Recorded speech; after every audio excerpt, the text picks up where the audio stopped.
வணக்கம். இது மதிய நேர பிரதான செய்திகள். முதலில் தலைப்புச் செய்திகள். அர்ச்சனா உள்ளிட்ட 2 வைத்தியர்கள் மீது நிகழ்நிலை காப்பு சட்டத்தின் கீழ் வழக்கு. காணிகள் சுவீகரிப்புக்கு எதிராக பச்சிலைப்பள்ளியில் போராட்டம். நில அளவை நடவடிக்கை கைவிடப்பட்டது. காணி அளவீட்டை தாம் தலையிட்டு தடுத்திருக்க ஏன் போராட்டம் என கேட்கிறார் இளங்குமரன் எம்பி. ஓராண்டு தடுப்பு காவலுக்கு பின் நீதிமன்றத்தில் பிள்ளையான் ஆஜர். மக்களை ஏமாற்றும் அரசுக்கு எதிராக வீதியில் இறங்கி போராட தயார். ஹர்ஷன ராஜகருணா எம்பி எச்சரிக்கை. இலங்கை அரசுக்கு IMF பாராட்டு. கடன் திட்டத்தின் அடுத்த கட்ட நகர்வுகள் குறித்து ஜனாதிபதியுடன் முக்கிய பேச்சு. நிலக்கரி ஊழலுக்கு பின்னால் ஜனாதிபதி அனுரபா நாமல் பகிரங்க குற்றச்சாட்டு. நாவற்குழி பிக்கு தொடர்ந்து விளக்கமறியலில். தமிழ் தேசிய கட்சிகளை ஓரணியில் அணிதிரட்டும் முயற்சி தொடர்கிறது. அடுத்த வாரமும் முக்கிய சந்திப்பு. நீதியரசர்களின் பதவி காலத்தை 2 ஆண்டுகளுக்கு நீடிக்க முயற்சி. மலையக விவகாரங்களை கையாள்வதற்கு ஜனாதிபதியின் விசேட இணைப்பாளர். தமிழ் முற்போக்கு கூட்டணியின் கோரிக்கையை அடுத்து ஜனாதிபதி நடவடிக்கை. தொடர்வது விரிவான செய்திகள். முன்னாள் ராஜாங்க அமைச்சர் சிவனேசதுரை சந்திரகாந்தன் ஓராண்டு கால தடுப்பு காவல் விசாரணைக்கு பின்னர் விளக்கமறியலில் வைக்கப்பட்டுள்ளார். சட்டமா அதிபரின் ஆலோசனை கிடைக்கும் வரை அவரை விளக்கமறியலில் வைக்குமாறு கல்கிசை நீதவான் நீதிமன்றம் நேற்று உத்தரவிட்டது.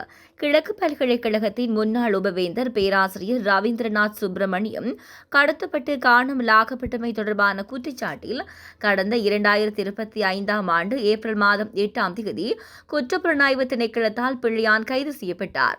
அன்று முதல் ஓராண்டு காலமாக அவர் CID-யினரின் தடுப்பு காவலில் வைத்து விசாரணைக்கு உட்படுத்தப்பட்டு வந்தார்.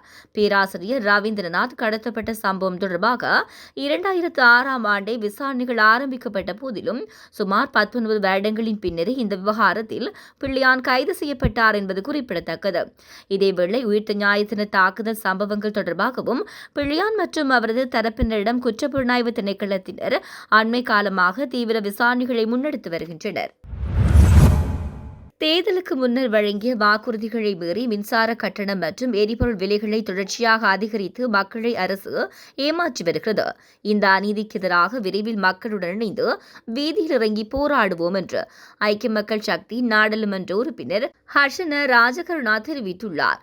கொழும்பில் உள்ள ஐக்கிய மக்கள் சக்தி தலைமையகத்தில் நேற்று வியாழக்கிழமை நடைபெற்ற ஊடகவியலாளர் சந்திப்பில் கலந்து கொண்டு கருத்து தெரிவித்த போதே அவர் இவ்வாறு குறிப்பிட்டார். அவர் மேலும் தெரிவிக்கையில், தமது ஆட்சியில் மின்சார கட்டணத்தை 1/3 பங்காக குறைப்பதாக கூறி அதிகாரத்தை கைப்பற்றியவர்கள் தற்போது அதனை 15% அதிகரித்துள்ளனர். தற்போது மீண்டும் 12% அதிகரிப்பு அமல்படுத்தப்பட்டுள்ளது. தென்னாசியாவிலேயே இலங்கையில்தான் மின்சார கட்டணம் மிக அதிகமாக காணப்படுகிறது. இது சிங்கள தமிழ் புத்தாண்டை முன்னிட்டு மக்களுக்கு வழங்கப்பட்டுள்ள கசப்பான பரிசாகும். மின்சார கட்டண அதிகரிப்புக்கு மத்திய கிழக்கு போர்ச்சூழலை காரணமாக கூறுவது ஒரு கண்துடைப்பாகும். உண்மையில் தரமற்ற நிலக்கரியுடன் வருகை தந்துள்ள 14 கப்பல்கள் தொடர்பான பாரிய மோசடியை மூடி மறைக்கவே இந்த கட்டண உயர்வு பயன்படுத்தப்படுகிறது. இந்த ஊழல் குறித்து பிரதமர் ஹரணி அமரசூரிய இதுவரையில் மௌனம் காப்பது ஏன்? அத்தியாவசிய பொருட்களின் விலைகள் எவ்வித முன்னறிவிப்புமின்றி உயர்ந்து வருகின்றன. அரசின் இந்த மக்கள் விரோத செயற்பாடுகளுக்கு எதிராக நாம் வெகு விரைவில் மக்களை திரட்டி போராட்டங்களை முன்னெடுப்போம் என்றார். நிலக்கரி ஊழலில் ஈடுபடுபவர்களை பாதுகாப்பதற்கு ஜனாதிபதி அனுர்குமார் திசாநாயக்க நடவடிக்கை எடுப்பாரானால் இந்த ஊழலில் ஜனாதிபதிக்கும் நேரடி தொடர்பு உண்டு என்றே அர்த்தம் என்று ஸ்ரீலங்கா பொதுஜன பெரமுனவின் தேசிய அமைப்பாளரும் நாடாளுமன்ற உறுப்பினருமான நாமல் ராஜபக்ஷ தெரிவித்துள்ளார். கொழும்பில் நேற்று நடைபெற்ற ஊடகவியலாளர் சந்திப்பில் கலந்து கொண்டு கருத்து தெரிவித்த போதே அவர் இவ்வாறு குறிப்பிட்டார். அவர் மேலும் கூறுகையில், நாட்டின் நிறைவேற்று அதிகாரம் கொண்ட ஜனாதிபதி நிலக்கரி ஊழலில் ஈடுபடுபவர்களை பாதுகாக்க முயற்சிப்பதை நாம் அனைவரும் அவதானிக்கின்றோம். ஜனாதிபதியின் ஒவ்வொரு கூற்றும் அவரது நடத்தைகளும் ஊழல்வாதிகளை பாதுகாக்கும் அரசின் நடவடிக்கைகளும் இந்த நிலக்கரி ஊழலுக்கு பின்னால் ஜனாதிபதி இருக்கின்றார் என்பதை தெளிவுபடுத்துகிறது. ஊழலை ஒழிப்பதாக கூறி ஆட்சிக்கு வந்தவர்கள் தற்போது தமக்கு நெருக்கமானவர்கள் செய்யும் ஊழல்களை மறைக்க முற்படுகின்றனர். தரமற்ற நிலக்கரி விநியோகம் மூலம் நாட்டுக்கு ஏற்பட்டுள்ள இழப்புகளுக்கு ஜனாதிபதி பதில் சொல்லியாக வேண்டும் என்றார். சர்வதேச நாணய நிதியத்தின் நீடிக்கப்பட்ட கடன் வசதி திட்டத்தின் கீழ் இலங்கை அடைந்துள்ள பொருளாதார ஸ்திரத்தன்மை மற்றும் தற்போதைய அரசின் நிதி முகாமைத்துவ நடவடிக்கைகள் குறித்து சர்வதேச நாணய நிதியத்தின் பிரதிநிதிகள் குழுவினர் தமது பாராட்டுக்களை தெரிவித்துள்ளனர். சர்வதேச நாணய நிதியத்தின் பிரதிநிதிகள் குழுவினருக்கும் ஜனாதிபதி அனுரகுமார் திசாநாயக்கும் இடையிலான விசேட சந்திப்பு நேற்று ஜனாதிபதி அலுவலகத்தில் நடைபெற்றது. இச்சந்திப்பில் பேசப்பட்ட முக்கிய விடயங்களாக கடன் வசதி திட்டத்தின் முன்னேற்றம், நீடிக்கப்பட்ட கடன் வசதி திட்டத்தின் 5வது மற்றும் 6வது மீளாய்வுகளின் தற்போதைய நிலை குறித்து இதன்போது விரிவாக ஆராயப்பட்டது. மத்திய கிழக்கு நிலவும் போர்ச்சூழலால் எரிபொருள் விலை மற்றும் வலிசக்தி விநியோகத்தில் ஏற்பட்டுள்ள வெளிப்புற சவால்கள் குறித்து ஜனாதிபதி இதன்போது விளக்கம் அளித்தார். இந்த சவாலுக்கு மத்தியிலும் பொதுமக்களுக்கு ஏற்படும் பாதிப்புகளை குறைத்துக் கொள்ள பொருளாதார வளர்ச்சியை பேணுவதற்கு அரசு முன்னெடுத்து வரும் வேலை திட்டங்களை சர்வதேச நாணய நிதியத்தின் பிரதிகள் வரவேற்றனர். சர்வதேச நாணய நிதியத்தின் இலங்கைக்கான செயற்பாட்டு தலைவர் ஈவான் பாப ஜோர்ஜியோ தலைமையிலான பிரதிநிதிகள் குழுவினர் இச்சந்திப்பில் கலந்து கொண்டனர். இலங்கை அரசின் சார்பில் தொழில் அமைச்சரும் நிதி மற்றும் திட்டமிடல் பிரதி அமைச்சருமான கலாநிதி அனில் ஜெயந்த பெர்னாண்டோ, மத்திய வங்கி ஆளுநர் கலாநிதி பி. நந்தலால் வீரசிங்க, ஜனாதிபதியின் சிரேஷ்ட பொருளாதார ஆலோசகர் துமிந்த ஹோலங்குமுவ, நிதி அமைச்சின் செயலாளர் கலாநிதி ஹர்ஷன சூரியபெரும உள்ளிட்ட உயர்மட்ட அதிகாரிகள் பங்கேற்றனர். தெல்லிப்பளை வைத்தியசாலை புற்றுநோய் பிரிவு வைத்தியர் தொடர்பில் சமூக வலைதளங்களில் அவதூறு பரப்பினர் எனும் குற்றச்சாட்டில் பாராளுமன்ற உறுப்பினர் அர்ச்சுனா ராமநாதன் உள்ளிட்ட 2 வைத்தியர்களுக்கு எதிராக நிகழ்நிலை காப்பு சட்டத்தின் கீழ் யாழ்ப்பாண நீதிமன்றில் வழக்கு தாக்கல் செய்யப்பட்டுள்ளது. குறித்த வழக்கு விசாரணைகள் நேற்று வியாழக்கிழமை நீதிமன்றில் விசாரணைக்கு எடுத்துக் கொள்ளப்பட்ட வேளை அவதூறு பரப்பினார் என குற்றம் சாட்டப்பட்டுள்ள வைத்தியர் ஒருவர் சட்டத்தரணியூடாக மன்றில் முன்னிலையாகியிருந்தார். பாராளுமன்ற உறுப்பினர் அர்ச்சுனா ராமநாதன் மன்றில் முன்னிலையாகவில்லை. அதனை அடுத்து வழக்கு விசாரணைகளை எதிர்வரும் 24ஆம் திகதிக்கு திகதியிட்ட மன்று அன்றைய தினம் குற்றம் சாட்டப்பட்டுள்ள அர்ச்சுனா ராமநாதன் உள்ளிட்ட 2வரையும் மன்றில் முன்னிலையாகுமாறு அறிவுறுத்தியுள்ளது. யாழ் நாவற்குழி விகாரையில் தண்ணீர் எடுக்கச் சென்ற சிறுமியொருவருக்கு பாலியல் தொல்லை கொடுத்தார் என்று குற்றஞ்சாட்டப்பட்ட பௌத்த பிக்குவை எதிர்வரும் ஏப்ரல் மாதம் 9ஆம் திகதி வரை விளக்குமறியலில் வைக்குமாறு சாவகச்சேரி நீதவான் உத்தரவிட்டுள்ளார். நாவற்குழி விகாரிக்கு அருகில் வசிக்கும் குடும்பத்தைச் சேர்ந்த சிறுமியொருவர் கடந்த சனிக்கிழமை வீட்டு பாவனைக்காக விகாரிக்கு குடித்தண்ணீர் எடுக்கச் சென்றுள்ளார். இதன்போது அங்கு நின்ற பௌத்த பிக்கு ஒருவர் அச்சிறுமிக்கு பாலியல் வன்கொடுமை புரியும் நோக்கில் அநாகரிகமாக நடந்து கொண்டார் என்று தெரிவிக்கப்படுகிறது. இச்சம்பவம் குறித்து சிறுமியின் தரப்பால் சாவகச்சேரி போலீஸ் நிலையத்தில் முறைப்பாடு பதிவு செய்யப்பட்டது. அந்த முறைப்பாட்டின் அடிப்படையில் விரைந்து செயற்பட்ட போலீசார் சந்தேக நபரான பௌத்த பிக்குவை கைது செய்தனர். நேற்று இந்த வழக்கு சாவகச்சேரி நீதவான் நீதிமன்றில் மீண்டும் எடுத்துக் கொள்ளப்பட்ட போது பாதிக்கப்பட்ட சிறுமியின் சார்பில் முன்னிலையான சட்டத்தரணி கேசவன் சயந்தன் விசாரணைகள் முடியும் வரை பிக்குவை பிணையில் விடுவதற்கு கடும் ஆட்சேபனை தெரிவித்தார். அதனை அடுத்து பிக்குவை தொடர்ந்தும் விளக்கமறியலில் வைக்க நீதவான் ரஸ்மியா உத்தரவிட்டார். தேசிய ஒருமைப்பாட்டை உருவாக்கும் பணியில் நாம் தொடர்ந்தும் அர்ப்பணிப்புடன் செயற்பட்டு வருகின்றோம் என ஆளும் தேசிய மக்கள் சக்தி நாடாளுமன்ற உறுப்பினர் இளங்குமரன் தெரிவித்துள்ளார். கிளிநொச்சி பச்சிலைப்பள்ளி பிரதேசத்தில் காணி சுவீகரிப்பு தொடர்பாக நேற்று இடம்பெற்றிருந்த ஆர்ப்பாட்டம் தொடர்பில் தெளிவுபடுத்தும் போதே அவர் மேற்படி விடயத்தை தெரிவித்திருந்தார். இது தொடர்பாக மேலும் அவர் கூறியவை, இந்த ஆர்ப்பாட்டம் தொடர்பாக நான் மிகுந்த கவலையுடன் நிலைப்பாட்டை வெளிப்படுத்த விரும்புகின்றேன். மக்களின் காணிகள், அவர்களின் வாழ்விடங்கள் மற்றும் தமிழர்களின் பன்மைத்துவ அடையாளங்கள் ஆகியவற்றை மதித்து அவற்றின் இருப்பையும் பாதுகாப்பையும் உறுதிப்படுத்தும் ஒரு நீதியுடைய தேசத்தை கட்டியெழுப்புவது எமது அரசாங்கத்தின் அடிப்படை நோக்கமாகும்.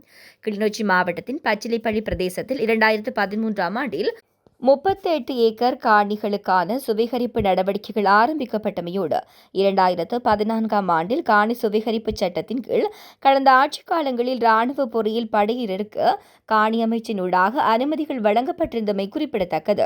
எதிர்காலத்தில் இனவாதம் மற்றும் இராணுவவாத அரசியலை முன்னெடுத்து எதிர்காலத்தில் அதிகாரத்தை பெறவும் அதனை தக்க வைத்துக் கொள்ளவும் முயலும் இத்தகைய அரசியல் செயற்பாடுகள் வன்மையாக கண்டிக்கப்பட வேண்டியன. இவ்வாறான செயற்பாடுகள் இனவாத அரசியலை தூண்டும் அபாயகரமான முயற்சிகளாகும். எப்போதும் நமது நிலைப்பாடு தெளிவானது. மக்களின் உரிமைகளை பாதுகாப்பது, அவர்களின் பாரம்பரிய அடையாளங்களை உறுதிப்படுத்துவதோடு நீதியான சமூகத்தை உருவாக்குவது மற்றும் அனைத்து இனங்களும் மதங்களும் ஒன்றிணைந்து வாழக்கூடிய சூழலை உருவாக்குவது என்பவை எமது பொறுப்பாகும். சமூக ஒற்றுமையை சிதைக்கும் இத்தகைய சந்தர்ப்பவாத மற்றும் இனவாத அரசியல் முயற்சிகளை மக்கள் தெளிவாக உணர்ந்து நிராகரிப்பார்கள் என்ற நம்பிக்கையுடன் தேசிய ஒற்றுமையை கட்டியெழுப்பும் எமது பயணத்தில் நாம் தொடர்ந்து அர்ப்பணிப்புடன் செயற்படுவோம் என்றார். கிளிநொச்சி மாவட்டம் பச்சிலைப்பள்ளி பிரதேச செயலாளர் பிரிவுக்குட்பட்ட ஊர் வணிகன்பற்றி கிராமத்தில் ராணுவ தேவைக்காக முன்னெடுக்கப்படவிருந்த காணி சுவீகரிப்பு நடவடிக்கைக்கு எதிராக நேற்று காலை பாரிய போராட்டம் ஒன்று முன்னெடுக்கப்பட்டது.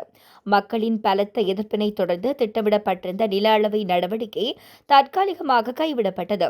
இலங்கை ராணுவத்தின் 4வது பட்டாலியன் படைப்பிரிவின் மின் மற்றும் இயந்திர பொறியியல் படையணி அமைப்பதற்காக 25.73 ஏக்கர் தனியார் காணிகளை சுவீகரிக்கும் நோக்குடன் இந்த நில அளவை முயற்சி மேற்கொள்ளப்பட்டது.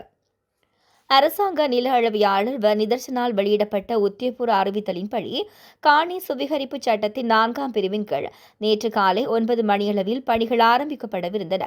அதன்படி நேற்று காலை 8 மணி முதல் காணி உரிமையாளர்களும் பொதுமக்களும் ஒன்று கூடி தமது எதிர்ப்பை வெளியிட்டனர்.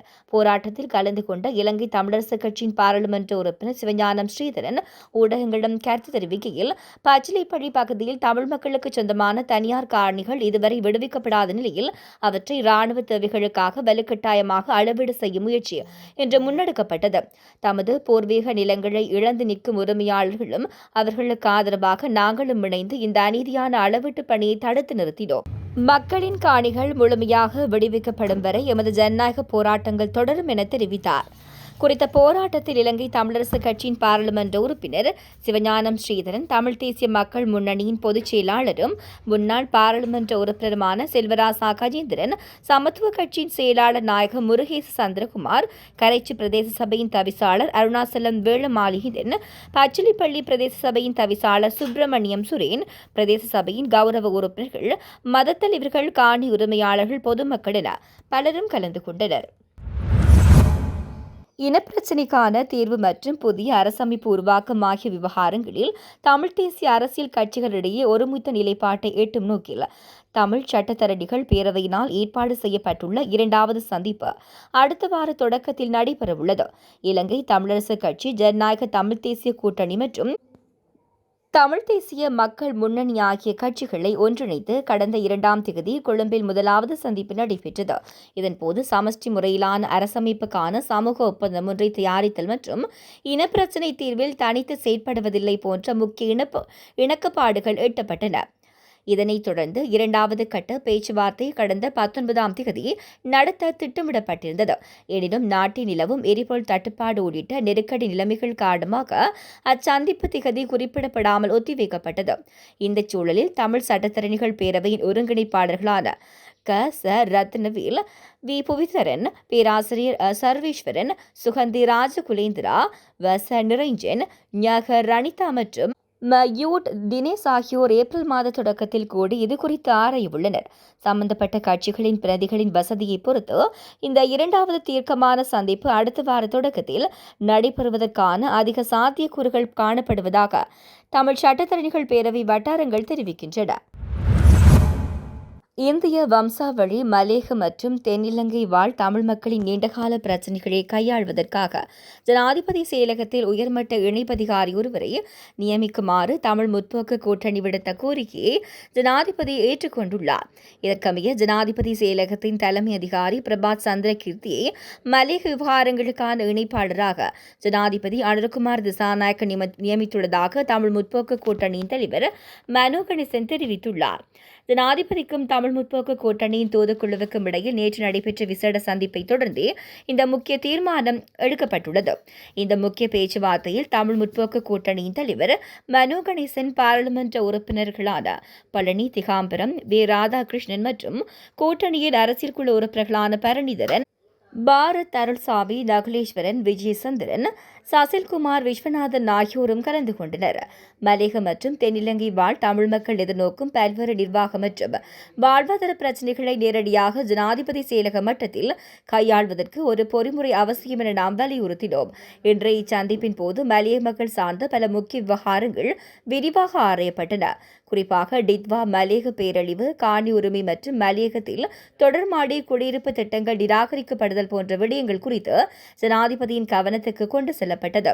அரசு பொது நிர்வாகத்தில் தமிழ் அதிகாரிகளின் உள்வாங்கல், தமிழ் பிரதேச செயலகங்கள் மற்றும் கிராம சேவகர் பிரிவுகளை அதிகரித்தல், மேலதிக தமிழ் பிரதேச செயலாளர்களை நியமித்தல் போன்ற நிர்வாக சீர்திருத்தங்கள் குறித்தும் தமிழ் முற்போக்கு கூட்டணி வலியுறுத்தியுள்ளது.